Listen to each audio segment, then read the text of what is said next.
మేస్త్రి పని. తాపీ మేస్త్రి. ఆ. ఈ జగన్ ప్రభుత్వంలో మీకు సంక్షేమ పథకాలు చేశాను అంటున్నారు కదా, అసలు జగన్ సంక్షేమ పథకాలు ఏమైనా బాగున్నాయా?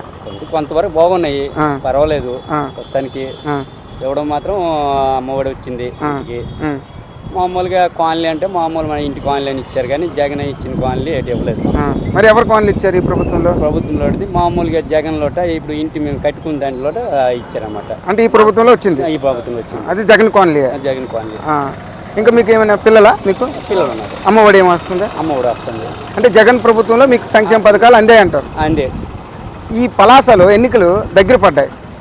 ఒకవైపు శిరీష, మరోవైపు అప్పలరాజు గారు పోటీ చేస్తారు. ఎవరు గెలిస్తే బాగుంటుంది అనిపిస్తుంది మీకు? ప్రస్తుతానికి అప్పుల రోజు గారు కొంతవరకు గెలిస్తే బాగుంది అనేసి అనుకుంటున్నాను. అంటే అప్పలరాజు ఎందుకు గెలాలి? ఎలాంటి అన్నీ చేస్తున్నారు కదా, ఇప్పుడు ఆ ఇల్లు ఇస్తారు, ఉమ్, కొంతవరకు ఇల్లు జాగాలు ఇస్తున్నారు, ఉమ్. మరి ఇవన్నీ చేస్తున్నారు కదా, మరి స్కూల్ పిల్లలకి ఇవన్నీ అమ్మఒడి ఇవన్నీ. అది థ్యాంక్ యూ. Okay sir.